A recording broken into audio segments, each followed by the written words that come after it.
Um dia, minha filha voltou da escola e correu para os meus braços como se estivesse assustada. Eu senti ela tremendo, então a levei para dentro e preparei um pouco de rabanada, que era sua comida favorita. Pensei que ela tivesse tido um dia muito ruim e sentisse falta de casa, mas eu não poderia estar mais enganada. Quando ela se acalmou, me disse: "Mamãe, algo aconteceu hoje, e acho que devo te contar." Um nó de inquietação se formou no meu coração quando ela me contou que o conselheiro da escola a chamou para o escritório dele para um jogo especial. Ele entregou à minha filha um unicórnio de pelúcia e disse que esse novo jogo era muito popular entre as crianças, o que deixou minha filha animada e ansiosa para aprender. Então, o conselheiro mandou ela apontar o unicórnio entre as pernas dele e apertar repetidamente. Minha filha me contou que ele fazia caras estranhas às vezes, depois fechava os olhos e se encostava para trás. No final, eu estava tão horrorizada que senti uma onda de náusea tomar conta do meu corpo e precisei ir ao banheiro para vomitar.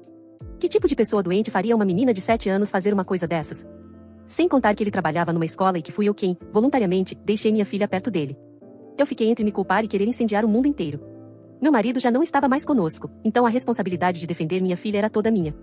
Não sei o que me fez procurar a direção da escola antes da polícia, mas foi exatamente o que fiz. E a direção da escola riu de mim, dizendo que minha filha claramente estava pregando uma peça.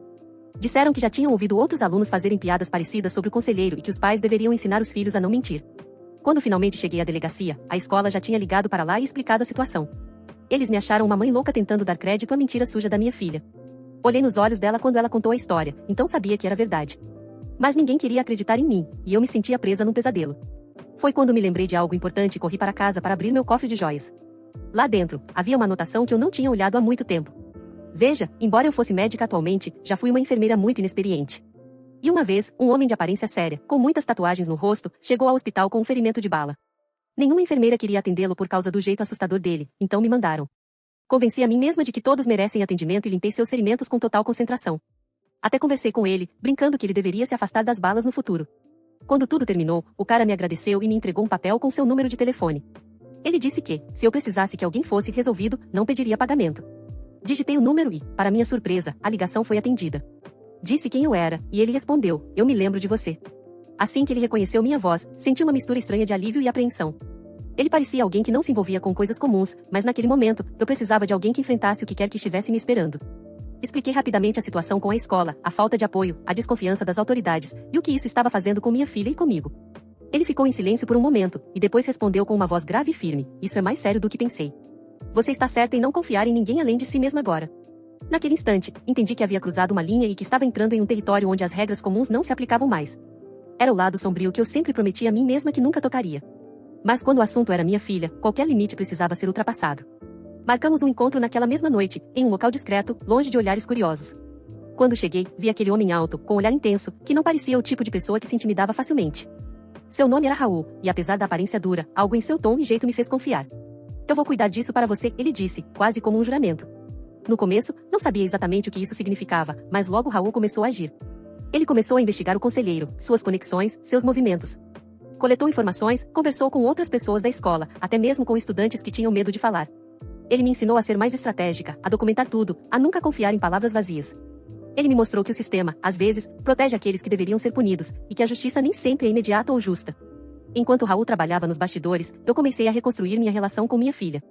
A confiança entre nós cresceu, e eu a encorajei a ser mais forte, a contar a verdade sempre, mesmo que ninguém quisesse ouvir. Comecei a gravar conversas, guardar mensagens, preparar um dossiê para o caso. Em paralelo, senti uma transformação dentro de mim. A mulher tímida e insegura que um dia fui, estava dando espaço para alguém capaz de lutar, de tomar decisões difíceis. O medo que antes me paralisava, agora era combustível para minha força. Até que, um dia, Raul me trouxe uma notícia que me fez arrepiar: o conselheiro não é só um homem perigoso, ele faz parte de uma rede maior. Essa escola é só a ponta do iceberg. Meu coração acelerou. Aquilo não era só sobre proteger minha filha, era sobre enfrentar um sistema podre, cheio de pessoas que se escondiam atrás do poder e do silêncio. Decidimos então, junto com outros pais e algumas pessoas da comunidade que começaram a acreditar em nós, montar uma estratégia para expor toda essa rede. Foi um caminho cheio de obstáculos. Tentaram nos calar, ameaçaram Raul e até a mim. Mas a verdade é como fogo: quando acende, não se apaga facilmente. No dia da audiência pública, eu estava ali, com minha filha ao lado, pronta para contar a história que muitos tentaram esconder.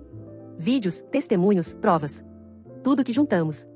O conselheiro foi afastado imediatamente, e a investigação se estendeu para várias outras instituições. Minha filha, que um dia foi vítima e silenciada, virou símbolo de coragem. A mulher que hesitou em confiar nos outros, agora era exemplo de luta e proteção. Aos poucos, fui percebendo que, às vezes, para proteger o que mais amamos, precisamos sim virar para o lado sombrio. Não para perder a humanidade, mas para ganhar a coragem de enfrentar o que é necessário. Mesmo após a audiência pública, a sensação de justiça não foi imediata. O conselheiro havia sido afastado, mas isso não significava que tudo estava resolvido. A rede a qual ele pertencia ainda respirava por baixo das pedras, nas sombras das instituições, nos cantos escuros onde a moral e a ética pareciam opcionais. Raul me alertou: o afastamento é só o começo. Eles vão tentar manipular a narrativa. Vão dizer que foi tudo um mal-entendido, que não tinham informações suficientes. E se puderem, vão te transformar na vilã da história. Eu sabia que ele tinha razão. Durante as semanas seguintes, o que antes era apoio se tornou silêncio. Algumas famílias que haviam nos apoiado começaram a se afastar. Outras, que tinham medo, fingiam que nunca haviam se envolvido. A escola permaneceu de portas abertas, com novos rostos, mas o mesmo clima abafado de suspeita e conivência. Mas minha filha não era mais a mesma. Ela começou a dormir melhor. Voltou a sorrir. Voltou a brincar sem medo. Pela primeira vez em meses, deixou de olhar por cima do ombro como se esperasse que algo ruim fosse acontecer a qualquer momento.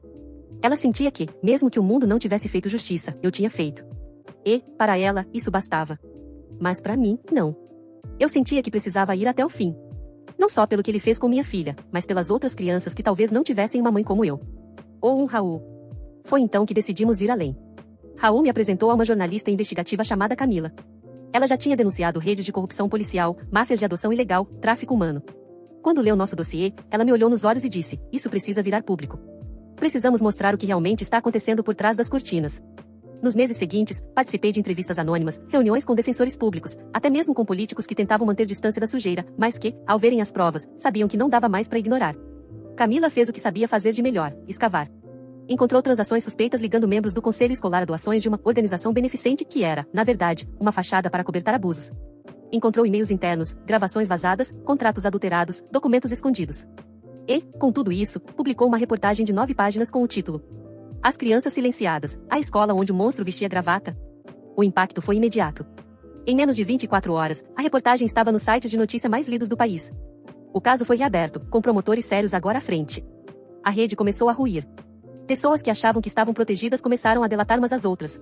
Em menos de 2 meses, 7 prisões foram realizadas, e o conselheiro finalmente foi indiciado formalmente, com acusações que somavam décadas de prisão. Eu assistia a tudo como se estivesse fora do meu corpo. Não porque me sentia distante, mas porque era difícil acreditar que aquela mulher, que um dia hesitou em denunciar, agora estava ali, com o mundo ouvindo sua voz. Raul me ligou em uma noite qualquer, quando eu já estava de pijama e minha filha dormia.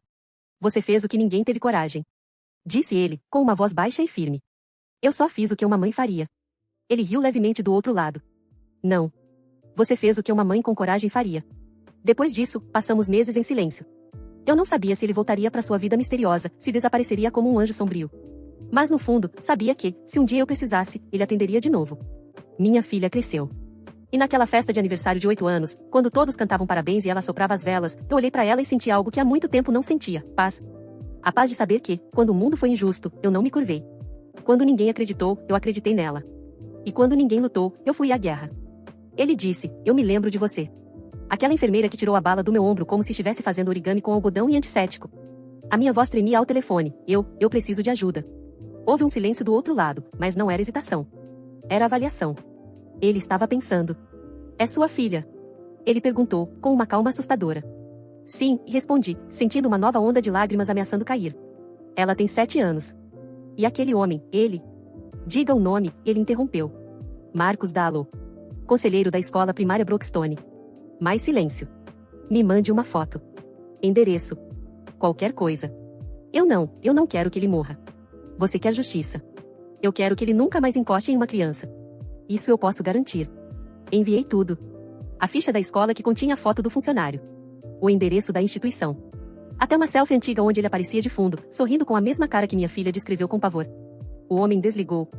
E eu esperei. Durante dias, nada aconteceu. Nenhuma notícia no jornal. Nenhuma mudança.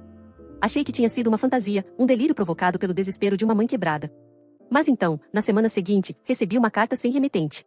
Dentro, uma única foto: Marcos Dallow, sentado no chão de uma cela suja, com hematomas visíveis no rosto e uma expressão de absoluto terror.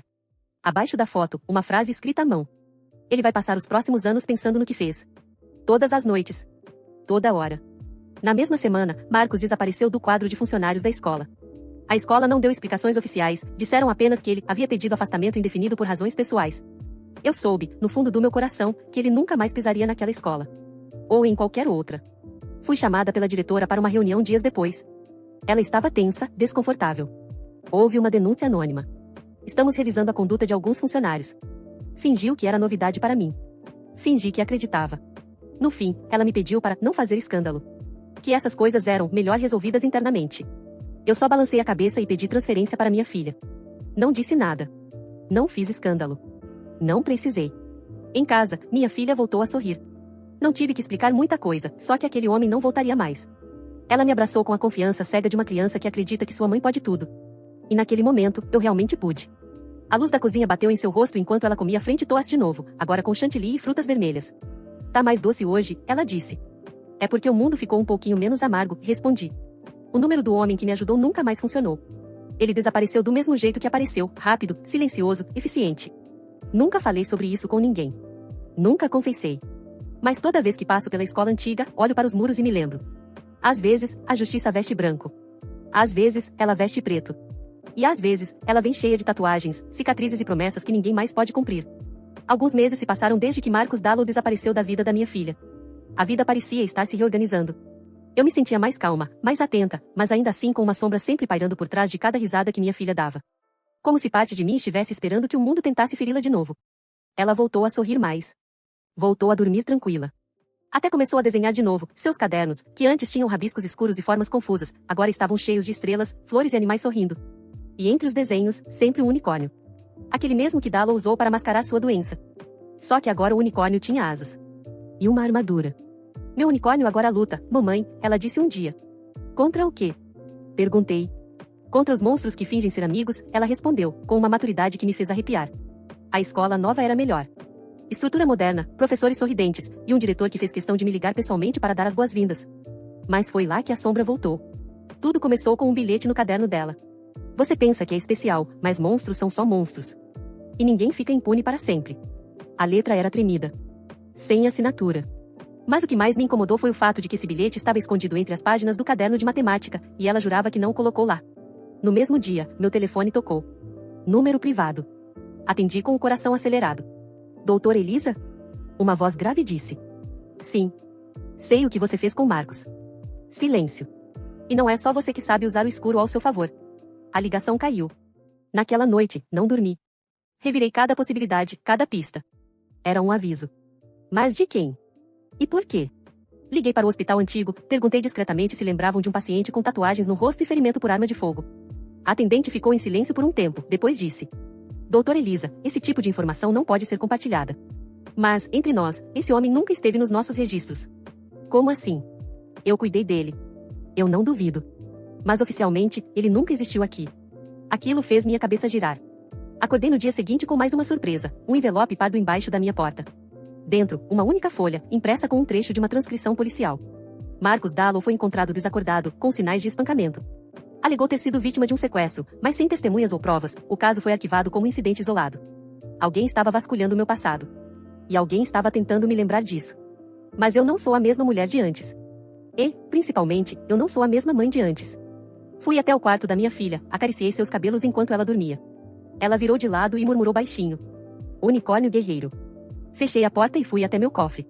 Lá dentro, além de documentos e meu diploma médico, estava algo que eu não pegava fazia anos, uma antiga fita cassete e um pequeno gravador de áudio analógico. Era o áudio de uma consulta de avaliação psicológica feita na época da minha residência, onde eu atendi Marcos.